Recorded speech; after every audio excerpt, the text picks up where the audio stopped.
ძვირფასო თანამემამულეებო, მოგესალმებით.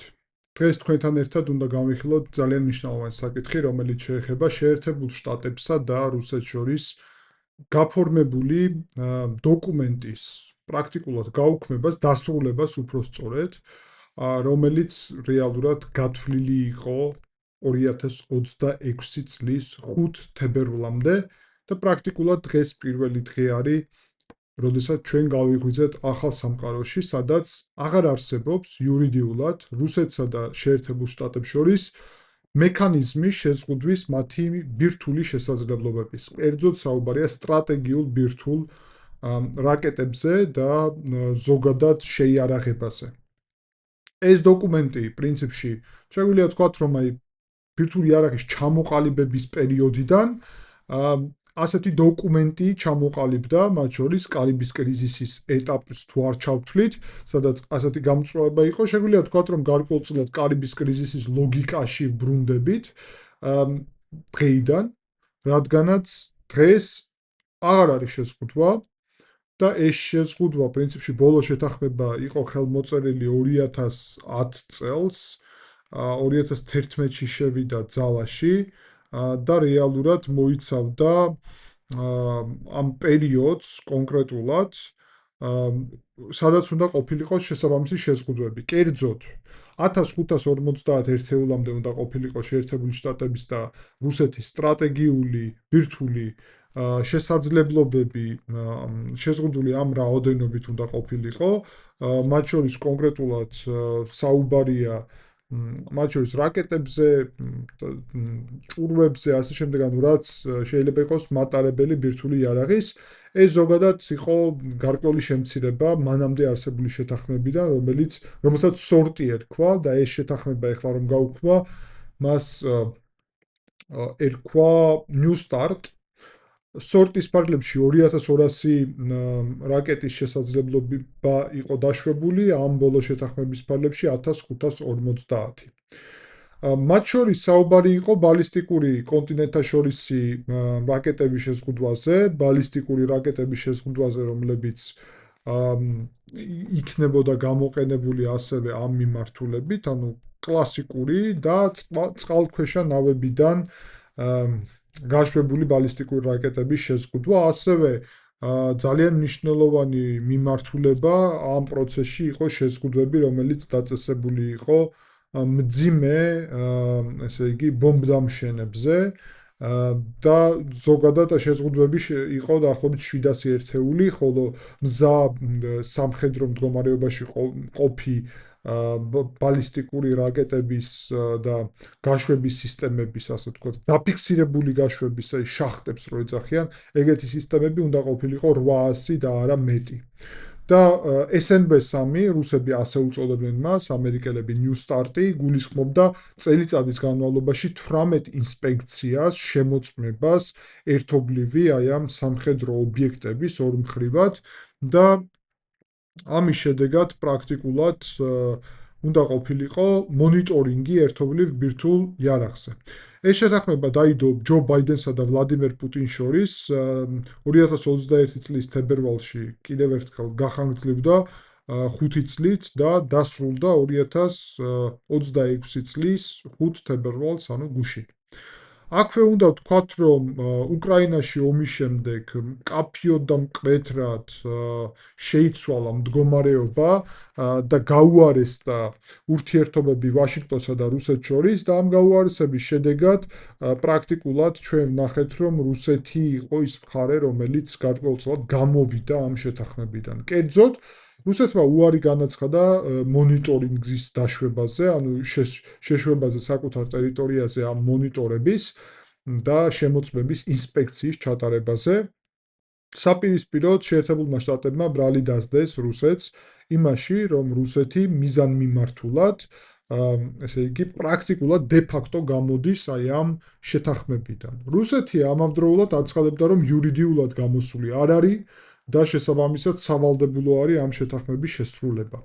შეერთებული შტატები ძალიან შეწუხებული იყვნენ და არიან იმით, რომ ეს შეთანხმება არ მოიცავს ჩინეთს, რადგან ჩინეთი არის ის ქვეყანა, რომელიც ამ შეთანხმებით სარგებლობდა ანუ სანამ შეერთებულ შტატებს და რუსეთს ჰქონდა ურთიერთშეზღუდვები, ჩინეთს ეს შეზღუდვები არ ეხებოდა. და ბოლო წლების განმავლობაში 300 ერთეულიდან 600 ერთეულამდე აქვს გაზრდილი მისი სამხედრო შესაძლებლობები ბირთვული კონკრეტულად ჩინეთს, ხოლო მომდევნო 5 წლის განმავლობაში დაგეგმილია, რომ ჩინეთის ბირთვული კომპონენტი დაუახლოვდებდა ასე იგი რუსეთის და შეერთებული შტატების ოდენობას მზა მდგომარეობაში მყოფი ბირთვული შემადგენლობის მათ შორის. შეზღუდვა კი იცით რამდენიც იყო 1550 თითო ქვეყნისთვის, ანუ ჩინეთს რომელსაც გააჩნია ამ მომენტისთვის 600, 1500-მდე აქვს გეგმა 5 წელიწადში გაზარდოს და თუ წინა 5 წელიწადში 300 ცალი შექმნა, შესაბამისად შემდეგ 5 წელიწადში 600-დან 1500-მდე 900 ცალი უნდა შექმნას, სამჯერ მეტი, ანუ სამჯერ უნდა გაზარდოს წარმოება ბირთვული იარაღის ჩინეთმა. ამას გეგმავს. რუსეთი ამით ეხმარებოდა ჩინეთს, შეერთებული შტატები დონალდ ტრამპის ადმინისტრაციის პირობებში სულად სხვა პოლიტიკას აწარმოებს. კერძოდ, ნახეთ, და რა არის ძალიან მნიშვნელოვანი აქ, რომ შეერთებული შტატების და რუსეთს შორის ეს შეთანხმება არის იმ პირობებში, როდესაც საერო თავდაცვის სისტემები ეფექტური არ არის ხოლმე ზოგადად ასეთი კონტინენტაშორისი ბირთვული იარაღის წინააღმდეგ. რატომ? გაშვების მომენტში, სანამ ატმოსფეროში გავა, პრაქტიკულად გამორიცხულია მისი ჩამოგდება ბევრ ადგილას, ყველგან არა, მაგრამ ბევრ ადგილას გამორიცხულია, მათ შორის შუა რუსეთიდან თუ ამას გაუშვებ, ფიზიკურად ვერ მოასწრებ ვერანაირად, რომ ხელი შეუშალო აი ამ ბალისტიკურ რაკეტას.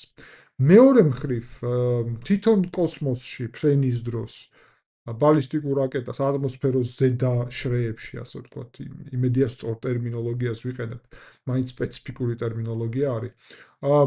იქ ჩამოგდება ამის შეუძლებელია პრაქტიკულად დღევანდელი ტექნოლოგიებით, ხოლო როდესაც უკვე უკან ბრუნდება, ანუ დაბალ შრეებზე ატმოსფეროს და შემოდის უკვე ჩვეულებრივად ჩვენს რეალობაში, იქ სადაც ჰაერი არის და დავფრინავთ და ასე შემდეგ, იქ მისი ჩამოგდება იმდენად რთულია, რომ პრაქტიკულად წარმოუდგენელია, რადგანაც ჯერ ერთი გაყოფილია ხოლმე ბევრ ნაწილად და ერთი ხდება ბევრი და მეორე ძალიან მნიშვნელოვანი, რომ პრაქტიკულად აქ პრობლემას ის წარმოადგენს, რომ არის ძალიან დიდი სიჩქარე.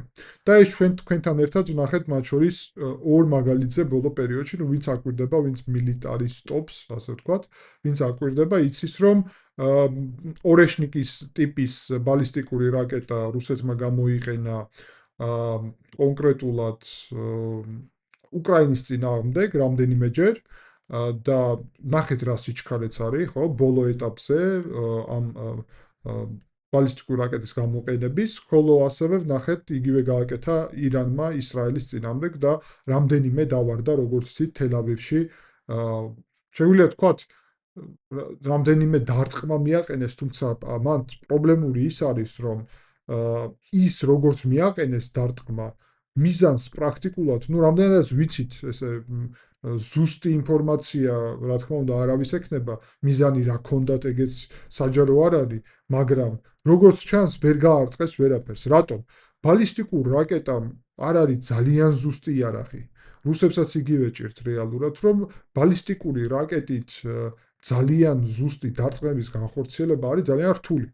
მისი მთავარი ხიბლი ჭყალებში არის ბირთვული მდგენელი, იმიტომ რომ ბირთვული მდგენელი თუ გააჩნია, ეხლა ირანელებს კიდე იდეა ჰქონდათ, განიხილავდნენ ამას, ჩვენ ამაზე გვისაუბრია, რომ იქნებ ქიმიური ან ბიოლოგიური იარაღი ჩავდოთო ბალისტიკურ რაკეტაში, ანუ ნებისმიერი მასობრივი განადგურების იარაღი თუ ჩადე ბირთვულ ბალისტიკურ რაკეტაში, მაშინ კი ბატონო, ბალისტიკური რაკეტა ხდება ძალიან დიდი საფრთხე, მიუხედავად იმისა, სად დაიცემა. რა მნიშვნელობა აქვს 5 კილომეტრით აქეთ დაიცემა თუ იქეთ, თუ ბირთვული მდგენელი აქვს. არანაირი პრაქტიკულად მნიშვნელობა არ აქვს.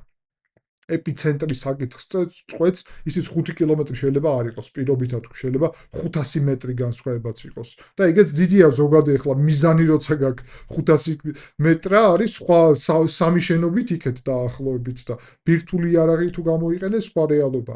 სწორედ ამიტომ კონტინენტთა შორის ბალისტიკურ რაკეტებზე არ არის საუბარი. იქ ბირთვული არის და იქ მიზანი არის რომ სადმე ჩავარდეს რეალურად.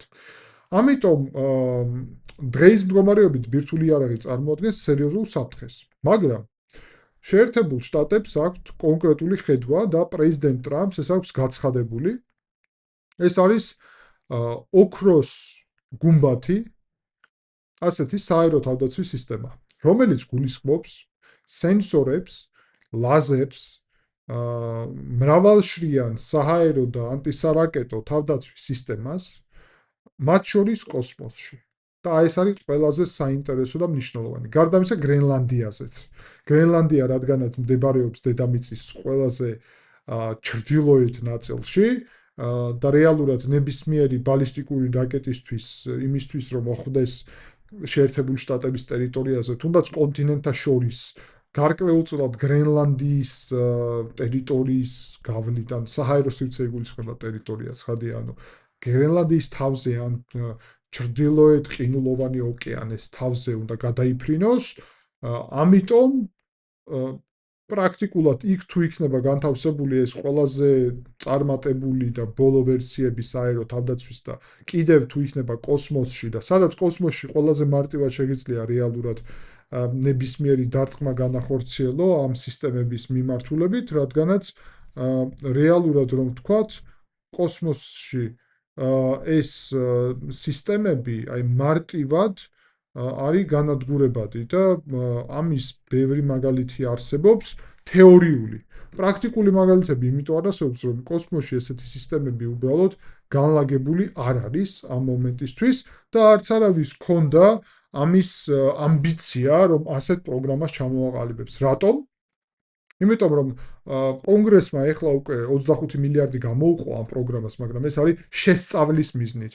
დაახლოებით პროგრამა ოქროს გუმბათი ჩდება მთელი მისი პროექტის ფარგლებში და მთელი ცხოვრების ციკლი ქვია, ანუ მთლიანი პერიოდის განმავლობაში და არა მოკლე პერიოდის პირობითად რო ჩავთვალოთ, $1.5 ტრილიონი, ხოლო პირველ ეტაპზე 500 მილიარდი არის საჭირო სულ მცირე.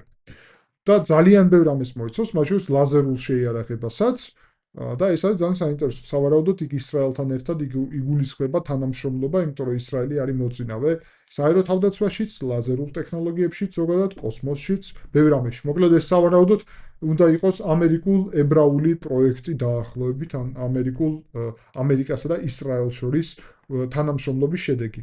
ამიტომ შეერთებული შტატების განზრახვა ძირითადად არის მაქეთკენ.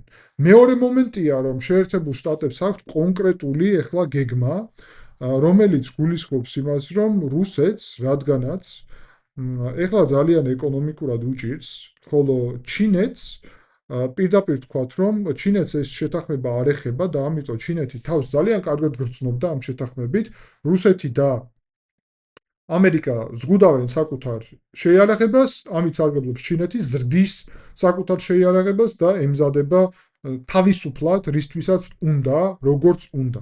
სწორედ ამიტომ პირდაპირ უნდა ვთქვათ, რომ შეერთებულ შტატებს აღარ აინტერესებს ასეთი შეთანხმებები. დონალდ ტრამპმა პირდაპირ თქვა რამდენიმეჯერ, რომ ეს არის წარმოუდგენლად ცუდი შეთანხმება, ახალი შეთანხმება უნდა მოიცავდეს ჩინეთს. თუ არა, მაშინ არ გვჭირდება ეგეთი შეთანხმება. ეხლა არსებობს საინტერესო კვლევები, შეერთებული შტატები რას გეგმავენ ამ შეთანხმების დასრულების შემდეგ. დაახლოებით საჭირო არის $540 მილიარდი ახალი, ესე იგი, სარაკეტო სისტემების ჩამოყალიბებისთვის და გაფართოებისთვის, კიდევ უფრო მეტი $650 მილიარდი, ესე იგი, ბირთვული იარაღის ახალი მარაგების შექმნისთვის და $430 მილიარდი ამ ყველაფრის ექსპლუატაციისთვის მთელი მათი ციკლის განმავლობაში ცხოვრების, ანუ სავარაუდოდ 50 წელიწადზე შეიძლება იყოს საუბარი მაგალითად. მთლიანად პროექტი ამერიკული ბირთვული იარაღის გადაიარაღების, ანუ გადამზადების ჯდება $1.5 ტრილიონი კიდევ. ანუ $1.5 ტრილიონი ჯდება ოქროს გუმბათი, $1.5 ტრილიონი კიდევ ჯდება ეს ბირთვული იარაღის სისტემების გადაიარაღება, ალბათ ასე რომ ვუწოდოთ. ოღონდ ეს არის ხვდებით, რომ ორივე პროექტი არის ძალიან ხანგრძლივ პერიოდზე და 1 წელიწადზე არ არის საუბარი, რა თქმა უნდა.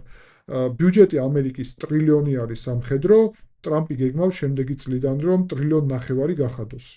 თუ გახდის $1.5 ტრილიონს, ნახევარ ტრილიონს თუ გამოუყოფს ამ ორ პროექტს, ჩაეტევა პრინციპში ამერიკა ამ მიმართულებით, იმიტომ რომ ამას საერო თავდაცვის სისტემას უნდა ძალიან ადრე რომ მორჩეს ამერიკას რეალურად. ტრამპი ამბობს, რომ ჩემი ვადადო რომ დასრულდება, მაგ დროისთვის უნდა იყოსო და ეგ 2029 წელია რეალურად, მაგრამ რაც შეეხება ბირთვული იარაღის შესაძლებლობებს, იქ შეიძლება ოდნავ დიდი ხანიც დაჭირდეს და მაგაზე ესეთი მკაფიო განცხადება არც არის გაკეთებული. ამ მომენტისთვის ჩვენაც ვიცით, რომ Minuteman 3 რაკეტების შეცვლა იგეგმება Sentinel რაკეტებით. ამ მიმართულებით გამოყოფილია დაახლოებით $140 მილიარდი. 650 ახალი რაკეტა იქნება შეძენილი, ასეთი Sentinel-ის ტიპის, საიდანაც 400 იქნება საბრძოლო მზადყოფნაში და 2032 წლისთვის იქნება მზად ეს.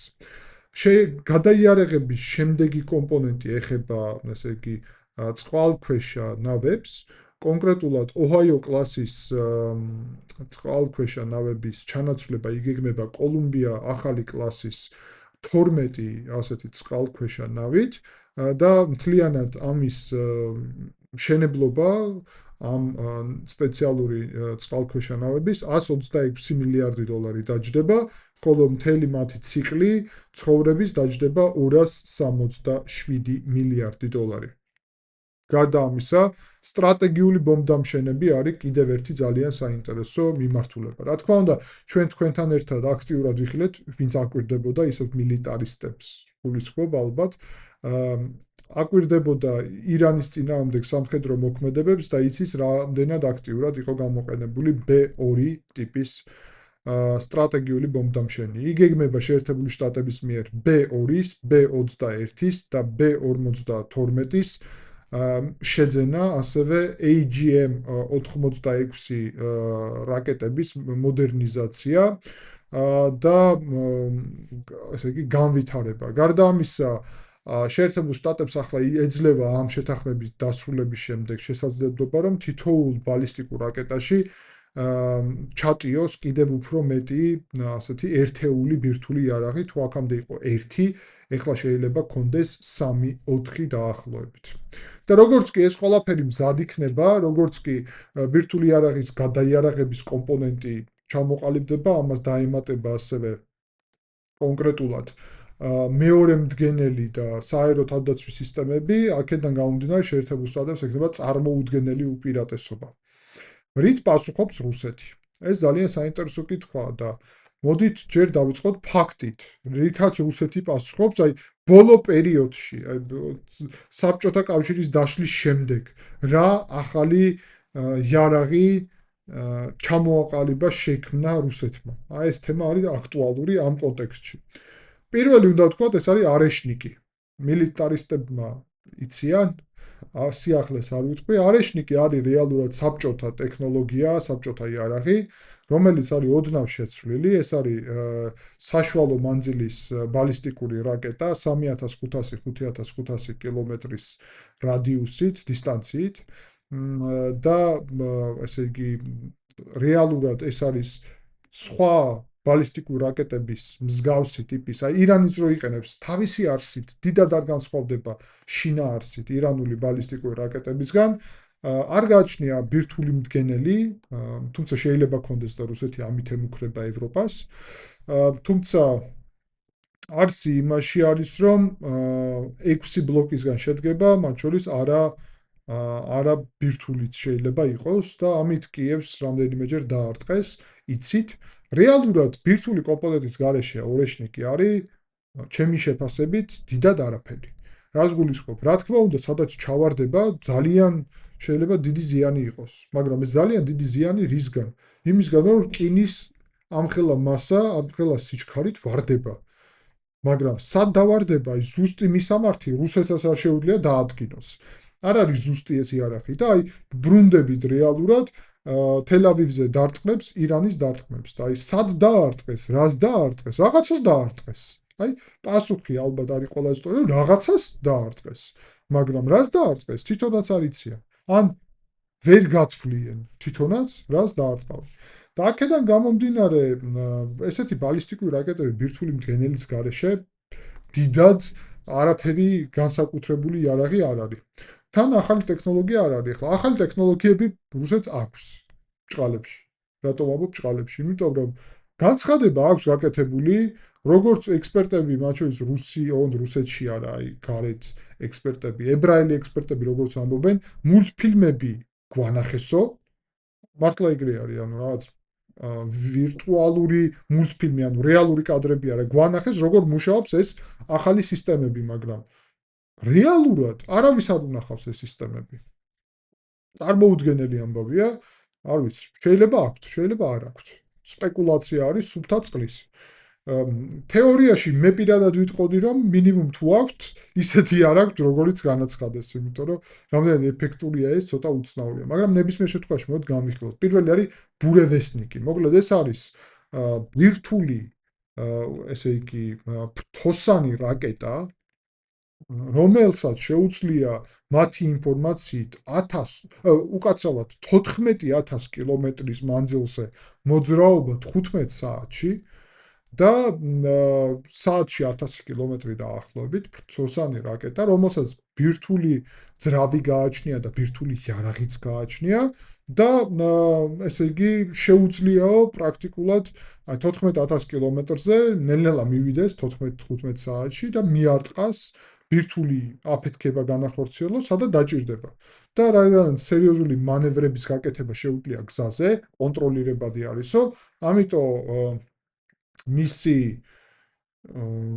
ასე ვთქვათ, საფრთხე და მისი წინააღმდეგობა მისთვის რომ გაწიონ, რა ვიცი, ჩამოაგდონ, ანუ გაცლებით ნაკლები არისო ალბათობა. თუმცა, მოდი პირდაპირ თქვა, დავუშვათ ეს სისტემა არსებობს. ცოტა უცნაურად ჟღერს, მაგრამ ნებისმიერ შემთხვევაში კი ბატონო. დავუშვათ არსებობს. ეს სისტემა ნიშნავს იმას, რომ ეს არის ფრთოსანი რაკეტა, ჩვეულებრივი. კი ბატონო, ბირთვული ძრავით 14000 კილომეტრით, მაგრამ არაფერი ხო არ იცვლება, როგორც ფრთოსანი რაკეტა, ჩვეულებრივი ძრავით, რომელიც არის, ეს არის ბირთვული ძრავით, ანუ უფრო ხანგრძლივი არის. საერო თავდაცვის სისტემა ამას ჩვეულებრივ ფარავს, ჩვეულებრივ. წარმოუდგენელია, რომ არ დაფაროს. და შესაბამისად, ერთადერთი პრობლემა არის თუ ამით დარტყმა მოხდება დაახლოებით აი რუსეთიდან ევროპის მიმართულებით ასე, თუ რუსეთიდან აი ასე მოხდება დარტყმა ევროპის მიმართულებით დაახლოებით, რა, პრიმიტიულად ხსნი. რატომ? იმიტომ რომ ნებისმიერი თავდასხმა პირდაპირ საერო თავდაცვის სისტემით ჩამოაგდებს, რა მნიშვნელობა აქვს ძრავი როგორი აქვს, ბირთვული თუ არა ბირთვული. არანაირი მნიშვნელობა არ აქვს. ასე რომ რაღაც საოცარი იარაღი ეს ბურევესნიკი არ არის, თან ფრთოსანი რაკეტა არ არის ბალისტიკური, ანუ ბალისტიკურს ჩამოაგდებ. ვერ ჩამოაგდებ, უბრალოდ ბალისტიკურში ჭირს, რასაც ხსნიდი, რომ კოსმოსიდან უნდა იყოს აუცილებლად ეს ქმედებები და ჩვეულებრივ რაკეტაზე როცა საუბარია ფრთოსანზე, ამ ფრთოსან რაკეტას ჩვეულებრივ ჩამოაგდებ. ზუსტად ეგ არის, რომ ფრთოსანი რაკეტები განსაკუთრებული პრობლემა არ არის, თუ გაგაჩნია შესაბამისი საერო თავდაცვის სისტემები და შესაბამისად ამის საჭიროება დგას განსაკუთრებით ევროპაში. ხო, ის რომ ეს ბურევესნიკი მივა ამერიკამდე, მე პირადად არ მჯერა, უბრალოდ ფიზიკურად, იმიტომ რომ სანამ მივა იმხელა მანძილი უნდა გაიაროს, რომ დაფიქსირდება ძალიან ბევრ რადარზე.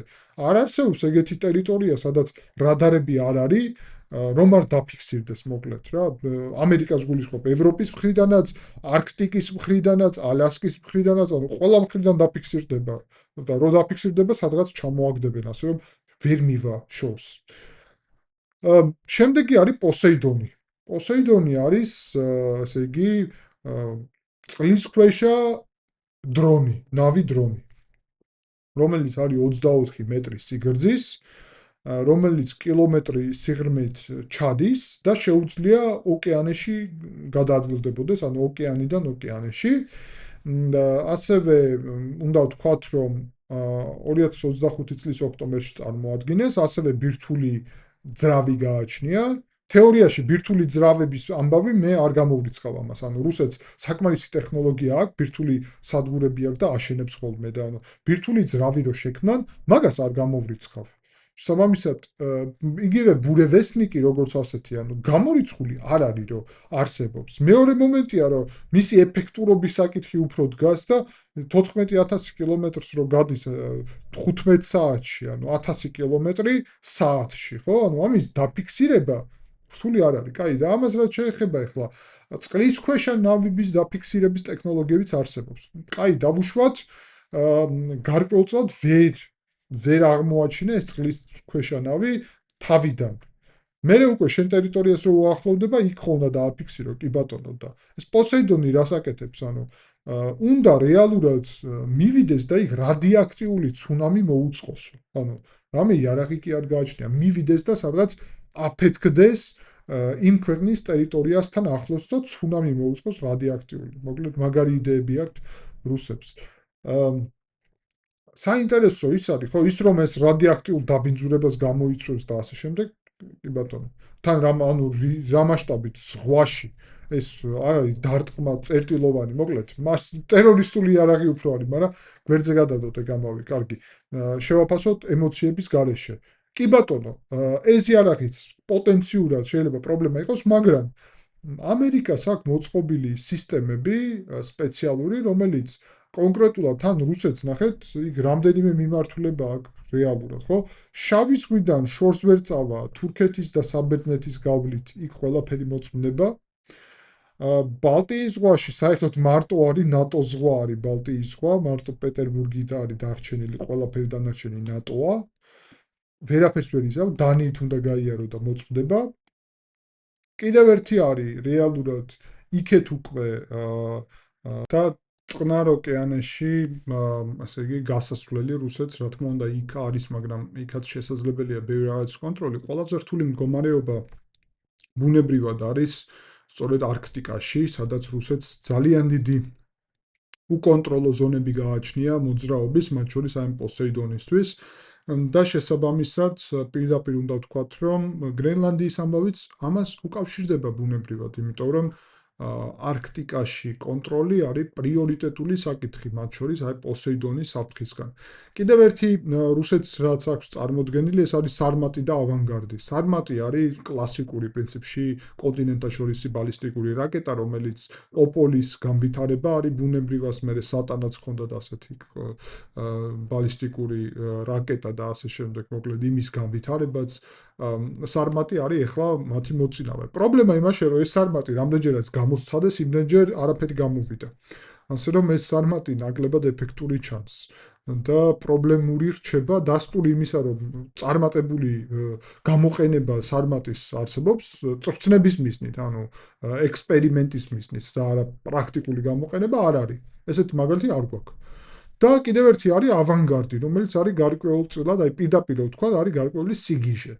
ჩემი აზრით, იმიტომ რომ ესეთი იარაღი საერთოდ თეორიაში როგორ შეიძლება არსებობდეს, არ მესმის. ეს არის გარკვეული ესე იგი ჰიპერბგერითიო, მაგრამ მაგას ექსპერტები ეჭქვეშ აყენებენ.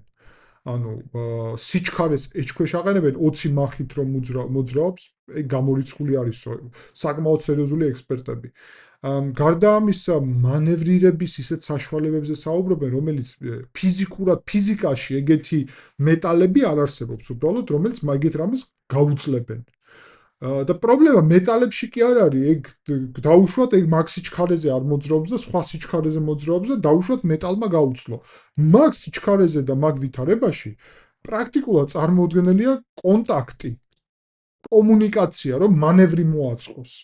და კომუნიკაციის გარეშე მანევრის მოწყობა რა იგულისხმება ამაში, წინასწარ გათვლილი უნდა იყოს მასში ტრაექტორია. მოკლედ, ხელოვნური ინტელექტზე არის საუბარი და წარმოუდგენელი არის გარკვეულწილად ეგ ამბავი. კარგით, ნებისმიერ შემთხვევაში ეს გულისხმობს იმას, რომ ავანგარდს შეუძლიაო ესეთი სასწაულის სიჩქარით მოძრაობა 6000 კილომეტრის დისტანციაზე და დარტყმის განხორციელება. ნუ რამდენად რეალისტურია ეს არ ვიცი, მაგრამ კიდევ ერთხელ საერო თავდაცვის სისტემები აქაც მეტწილად ეფექტურია. ანუ ჩვენ რასაც ხედავთ რუსეთის შესაძლებლობები ძალიან შეზღუდულია პირდაპირ ვთქვათ, რაც გააჩნიათ ეს იარაღები ყველაფერი თეორიაში ვიცით, არაფერი არ გვინახავს არსად პრაქტიკაში.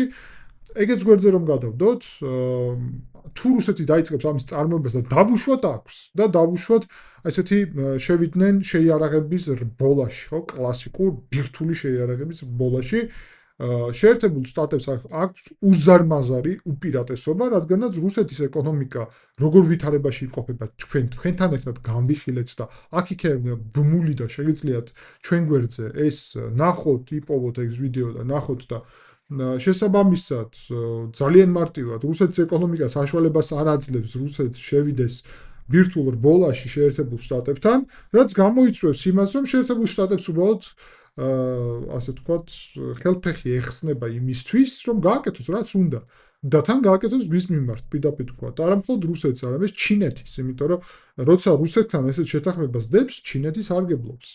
და რატომ? და ამიტომ შეერთებული შტატები ძალიან აქტიურად ეხლა შევლენ აი ამ პროცესში, გააჩნიათ რესურსი, ტექნოლოგია, ყველაფერი და ამას გამოიყენებენ, ხოლო რუსეთი აქ ჩამორჩება. თუნდაც თუ აი ამ იარაღის წარმოებას მიუდგება, უზარმაზარი სიძვირის იარაღია, დეფიციტი აქვს წარმოუდგენელი რუსეთს უკრაინაში ომის გამო. შანსი არ არის.